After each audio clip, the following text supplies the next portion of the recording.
2016.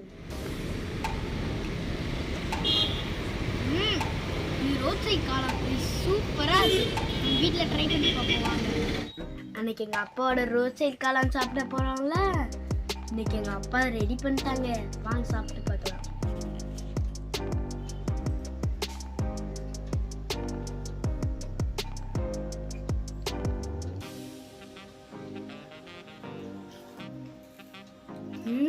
நினச்சி பார்த்ததை விட சூப்பராக இருக்குது. கடை டேஸ்ட் தான், சொல்லப்போனால் அதை விட டேஸ்ட்டாக இருக்குது. வாங்க இந்த சூப்பர் ரெசிபி எப்படி செய்யலாம்னு பார்க்கலாம். அதுக்கு முன்னாடி நம்ம சேனல் சப்ஸ்கிரைப் பண்ணாதவங்க மறக்காம சப்ஸ்கிரைப் பண்ணிடுங்க. 400 கிராம் அளவுள்ள கோஸை குட்டி குட்டியாக வெட்டி எடுத்துக்கோங்க. ஒரு பாக்ஸ் காளான் எடுத்து அது மீடியம் சைஸாக நல்லா வெட்டி அதையும் சேர்த்துக்கோங்க.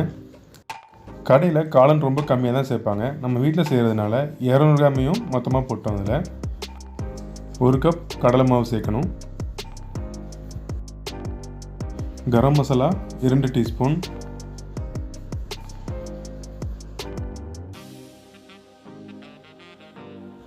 சிக்கன் மசாலா 4 டீஸ்பூன்,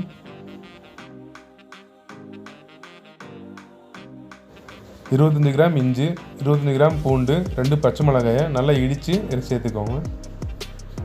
2 டீஸ்பூன் மல்லித்தூள், கலர் தேவைப்பட்டுச்சுன்னா கொஞ்சம் கேசரி பவுடர் சேர்த்துக்கோங்க.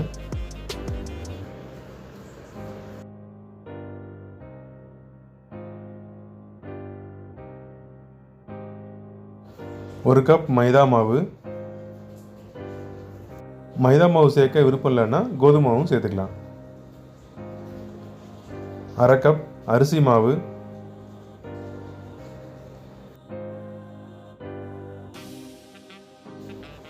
தேவையான அளவு உப்பு போட்டுக்கோங்க.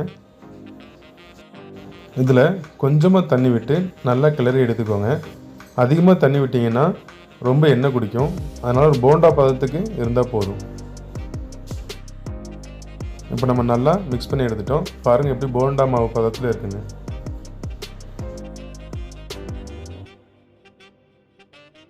ஒரு வானல் எடுத்து அதில் பொரிக்கிற அளவு தேவையான அளவு எண்ணெயை ஊற்றி நல்லா சூடு பண்ணிக்கோங்க. எண்ணெய் சூடானதும் நம்ம ரெடி பண்ணி வச்சுருக்க கலவையை இதில் கொஞ்சம் கொஞ்சமாக போட்டு எடுத்துப்போம். ஒரு பக்கோடா போடுற மாதிரி நல்லா போட்டு எடுத்துக்கணும். அடுப்பை நீங்கள் நல்லா சிம்மில் வச்சு போடுறீங்க, அப்போ தான் கருகாமல் உள்ளெல்லாம் நல்லா வேகும். தனித்தனியாக பக்கோடா மாதிரி போட்டு எடுத்துக்கணும்.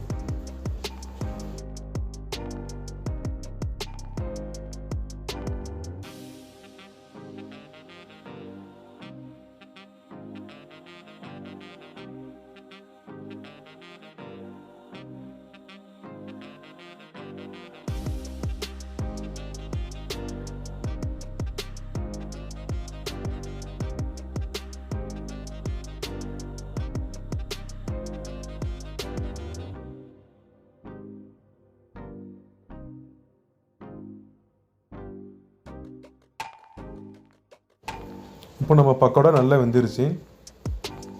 அந்த எண்ணெயை வடிகட்டி வெளியே எடுத்துக்கோங்க.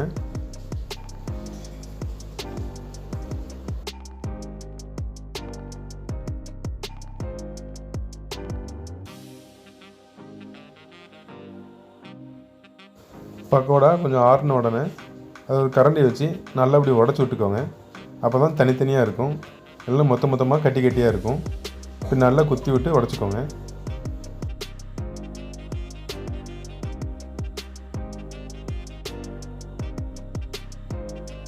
இப்போ நம்ம மொத்த பக்கோடாவையும் நல்லா கரண்டி வச்சு குத்தி விட்டு உடச்சி வச்சுக்கிட்டோம்.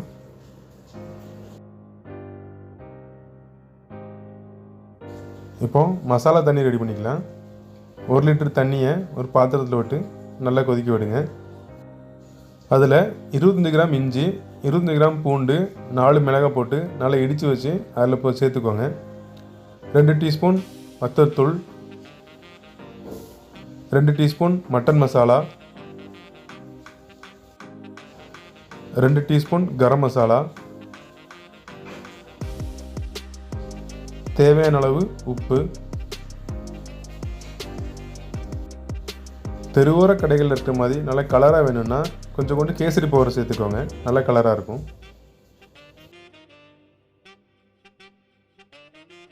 3 டீஸ்பூன் கார்ன்ஃப்ளவர் மாவு, அது நல்லா கட்டி விடாமல் கிண்டி விட்டுக்கோங்க. இந்த மாதிரி இருக்கணும்.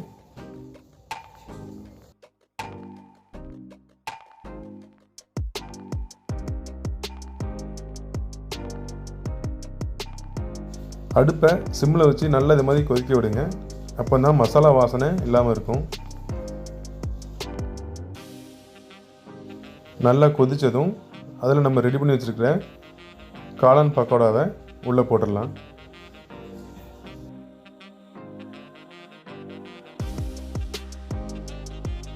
உள்ளே போட்டு நல்லா உடச்சி விட்டு நல்லா மிக்ஸ் பண்ணிக்கோங்க.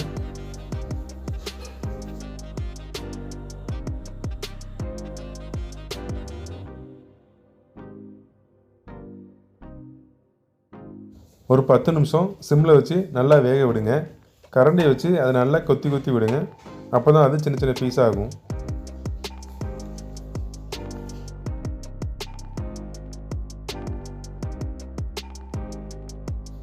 நமக்கு காளான் நல்லா கொதி வந்துருச்சு. இப்போ ஒரு அரை எலுமிச்சம்பழ சாறை அதை புழிஞ்சு விட்டு அது நல்லா கலக்கி எடுத்துக்கோங்க. இப்போ நம்ம தெருவோர கடை காளான் ரெடி ஆயிடுச்சு. நம்ம தயார் பண்ணி வச்ச காளானில் சின்ன சின்னதாக நறுக்கி வச்ச பெரிய வெங்காயமும் கொஞ்சம் ஓம் பொடி மிக்சரும் தேவையான அளவு கொத்தமல்லி இலையும் தூவி சாப்பிட்டிங்கன்னா நல்ல டேஸ்ட்டாகவும் ஹெல்த்தியாகவும் இருக்கும்.